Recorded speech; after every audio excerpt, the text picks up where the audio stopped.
नमस्कार मित्रों। आज का हमारा जो टॉपिक है, आज हम चर्चा करेंगे न्यायपालिका के बारे में। आज हम चर्चा करेंगे और न्यायपालिका में हम आज पढ़ेंगे सुप्रीम कोर्ट।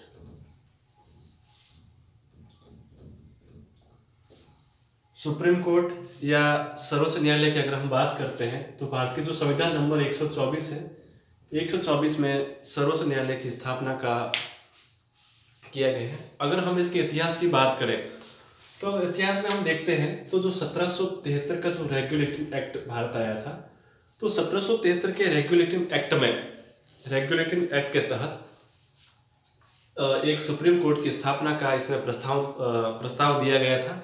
और इसी प्रस्ताव के तहत 1774 में पहली बार भारत में कलकत्ता में एक सुप्रीम कोर्ट की स्थापना की गई थी। और जो लॉर्ड इम्पे थे, लॉर्ड इम्पे इस सुप्रीम कोर्ट के पहले चीफ जस्टिस बने थे। लॉर्ड इम्पे जो ये कलकत्ता का सुप्रीम कोर्ट था पहला, लॉर्ड इम्पे इस कलकत्ता के सुप्रीम कोर्ट के पहले चीफ जस्टिस बने थे। उसके बाद अगर बात करें तो जो 1935 का भारत शासन अधिनियम आया था, जो 1935 का भारत शासन अधिनियम था, 1935 का भारत शासन अधिनियम, भारत शासन अधिनियम, जो ये 1935 का भारत शासन अधिनियम आया था, 1935 के भारत शासन अधिनियम में एक फेडरल कोर्ट की स्थापना का प्रस्ताव दिया गया था। फेडरल कोर्ट संघीय न्यायालय, और इस संघीय न्यायालय की जो स्थापना की गई थी वो 1 अक्टूबर 1937 को दिल्ली में संघीय न्यायालय की स्थापना की गई थी। और ये संघीय न्यायालय जो अस्तित्व आया था 1 अक्टूबर 1937 को आया था। और जो मॉरिस गुएर थे, मॉरिस गुएर इसके पहले मुख्य न्यायाधीश बने थे। हम अगर बात करें हमारे जो वर्तमान सुप्रीम कोर्ट है, अगर हम अपने वर्तमान सुप्रीम कोर्ट या वर्तमान सर्वोच्च न्यायालय की अगर बात करते हैं तो हमारा जो वर्तमान सर्वोच्च न्यायालय कब अस्तित्व आया था, आपको पता होगा 28 जनवरी 1950 को। जो ये हमारा वर्तमान का सर्वोच्च न्यायालय है वो 28 जनवरी 1950 को अस्तित्व में आया था। और जब ये अस्तित्व आया था तो इसके जो पहले CJI बने थे वो हरिलाल या हीरालाल जे कान्या बने थे। और ये हरिलाल या हीरालाल जे कान्या वही है जो ये जो फेडरल कोर्ट था अपना 1 अक्टूबर 1937 को बनाया था, इसके अंतिम कह सकते हैं या चौथे चीफ जस्टिस थे ये अंतिम। और जो भारत शासन अधिनियम जो 28 जनवरी 1950 को अपना सुप्रीम कोर्ट वर्तमान स्वरूप में आया था, इसके पहले चीफ जस्टिस वही थे। ठीक है। और ये इनका पद पर रहते हुए भी निधन हो गया था जब 24 जनवरी 1950 को जब भारत के राष्ट्रपति जब ये राजेंद्र प्रसाद का चुनाव हुआ था तो उनको जो शपथ दिलाई थी, क्योंकि उनको जो शपथ दिलाई थी वो हरिलाल जे कान्या ने दिलाई थी, जबकि उस टाइम तो हमारा सुप्रीम कोर्ट था ही नहीं। तो ये जो फेडरल कोर्ट थे उस टाइम, फेडरल कोर्ट के द्वारा जो भारत के पहले राष्ट्रपति का चुनाव हुआ था, पहले राष्ट्रपति जब बने थे राजेंद्र प्रसाद, तो उनको जो शपथ दिलाई थी वो जो फेडरल कोर्ट के चीफ जस्टिस से उन्होंने शपथ दिलाई थी। क्योंकि ये जो हमारा सुप्रीम कोर्ट आया था ये तो 28 जनवरी को वर्तमान आया था। सुप्रीम कोर्ट के अधिकार की शक्तियां, गठन या जो भी सारी शक्तियां हैं वो सब संसद को है। संसद इसमें कानून बनाकर इसमें परिवर्तन कर सकती है। अगर इसमें मूल न्यायाधीशों की बात करें तो हमारा जो मूल संविधान था उसे 1+7 का आंकड़ा दिया गया था कि एक चीफ जस्टिस होगा और अन्य 7 मुख्य न्यायाधीश होंगे इसमें। लेकिन जो काम के बर्डन को देखते हुए संसद सामान्य कानून बनाकर इसमें संख्या में वृद्धि कर सकती है। और वर्तमान में अगर देखें तो ये आंकड़ा 1+30 का होता है। इसके लिए संविधान में संशोधन नहीं करना पड़ता है, संसद सामान्य कानून बनाकर भी इसकी संख्या में वृद्धि कर सकते हैं। नियुक्ति, इनकी जो नियुक्ति होती है वो राष्ट्रपति के द्वारा की जाती है, मुख्य की नियुक्ति राष्ट्रपति के द्वारा की जाती है। और जो अन्य जो न्यायाधीश होते हैं उनकी नियुक्ति में चीफ जस्टिस होता ही होता है। उनके अलावा जो अन्य जो हाईकोर्ट होते हैं, हाईकोर्ट के न्यायाधीश, हाँ ये बात आप सबको अजीब लग सकती है कि सुप्रीम कोर्ट के न्यायाधीशों की नियुक्ति में हाईकोर्ट के न्यायाधीशों से सलाह ली जाती है। हाँ, सुप्रीम कोर्ट के अन्य न्यायाधीशों की नियुक्ति करनी होती है तो राष्ट्रपति सुप्रीम कोर्ट के चीफ जस्टिस के साथ साथ जो अन्य न्यायालय होते हैं उनके न्यायाधीशों से भी सलाह ली जाती है। वर्तमान में इसमें जो कॉलेजियम व्यवस्था है,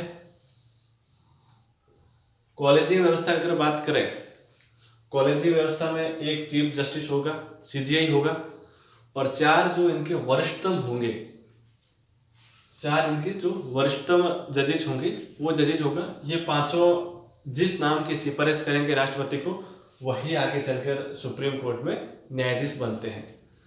ये 93 के बाद में कॉलेजियम सिस्टम लागू किया था। उससे पहले 93 से पहले देखा जाए तो 1950 से लेकर 1950 से लेकर जो 1993 तक का अपना जो था, मंत्री परिषद सलाह देती थी राष्ट्रपति को, और मंत्री परिषद की सलाह पर ही राष्ट्रपति के द्वारा न्यायाधीशों की नियुक्ति करती थी। 1993 के बाद कॉलेजियम सिस्टम लागू किया गया था। कॉलेजियम सिस्टम में सीजीआई होगा, और सीजीआई के साथ 4 जो वरिष्ठतम होंगे न्यायाधीश वो इस कॉलेजियम व्यवस्था में भाग लेते हैं, और ये पांचों मिलकर राष्ट्रपति को सिफारिश करते हैं सुप्रीम कोर्ट के न्यायाधीश के लिए।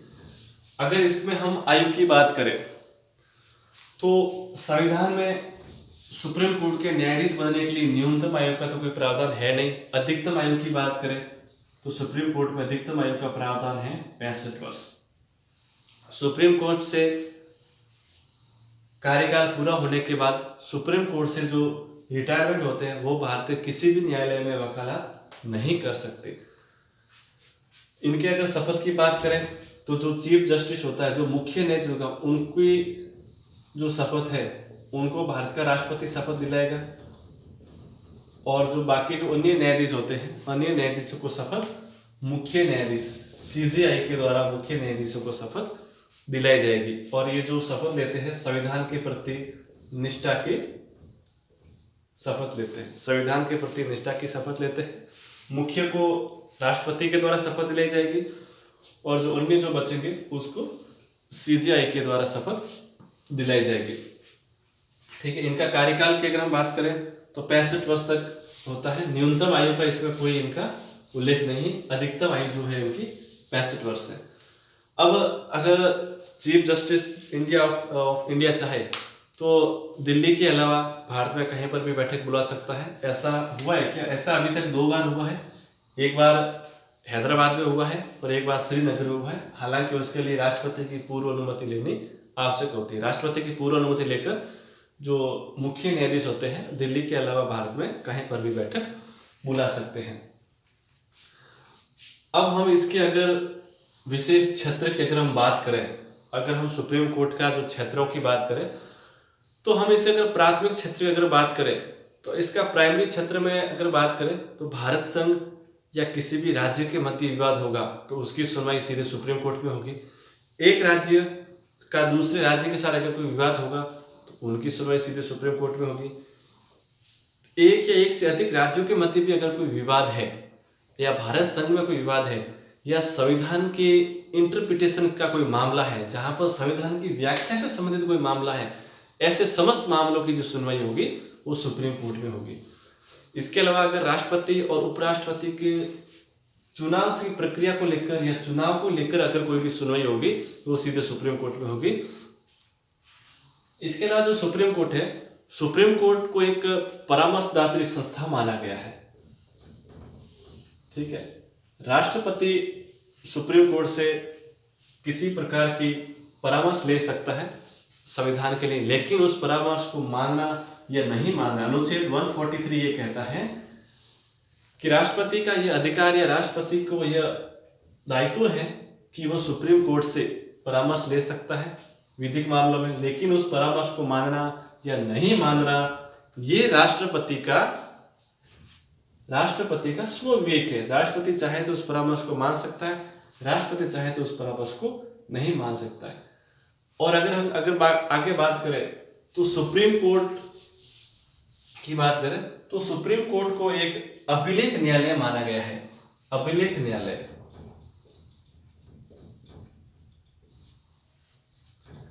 अभिलेख न्यायालय, अभिलेख न्यायालय मतलब जो सुप्रीम कोर्ट के जो निर्णय होते हैं, सुप्रीम कोर्ट के निर्णयों को सुरक्षित रखा जाता है और इसके निर्णय प्रमाणिक होते हैं।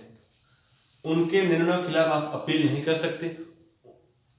इनके जो निर्णय होते हैं वो आगे इन फ्यूचर रेफरेंस के लिए भी काम आते हैं। जो यहाँ पर निर्णय लिए जाते हैं उस हिसाब से अगर आगे कोई भी दूसरा अगर केस होता है तो पुराने अभिलेखों के आधार पर उस निर्णय की सुनवाई की जा सकती है।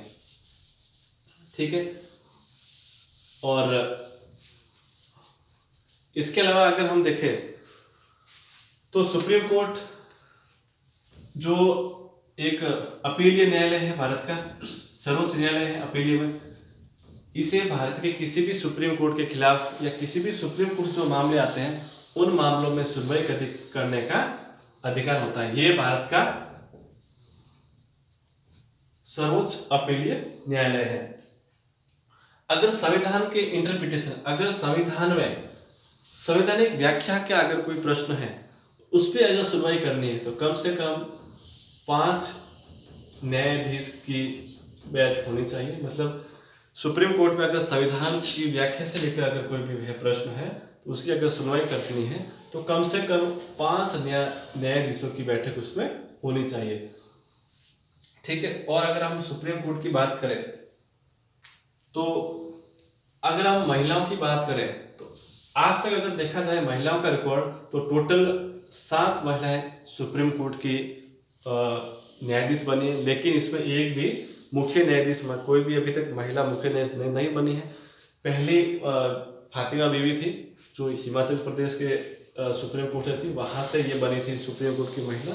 इसके अलावा अभी तक आज तक कोई भी जो महिलाएं हैं वो सुप्रीम कोर्ट की चीफ जस्टिस नहीं बनी। टोटल 7 महिलाएं बनी है। SM सीकरी साहब ऐसे पहले व्यक्ति थे जो हाईकोर्ट में वकील के कोटे से सुप्रीम कोर्ट में बने थे ये। और हाल ही में इंदु मल्होत्रा बनी है इसकी हाईकोर्ट सुप्रीम कोर्ट में, वो भी वकील के कोटे में। हाईकोर्ट में 10 साल से ज़्यादा वकालत करते हैं तो उनको भी सुप्रीम कोर्ट में बनाया जा सकता है। या राष्ट्रपति की नज़र में अगर वो कानून का ज्ञाता है तो उनको भी सुप्रीम कोर्ट में बनाया जा सकता है। या अगर कोई हाईकोर्ट में 5 साल तक अगर कोई जज रह चुका है तो उनको भी सुप्रीम कोर्ट में बनाया जा सकता है। वकील के कोटे से अगर देखा जाए तो अभी तक SM सीकरी साहब बने हैं और वर्तमान में जो इंदु मल्होत्रा बनी है वो वकील से कोटे से बने हैं।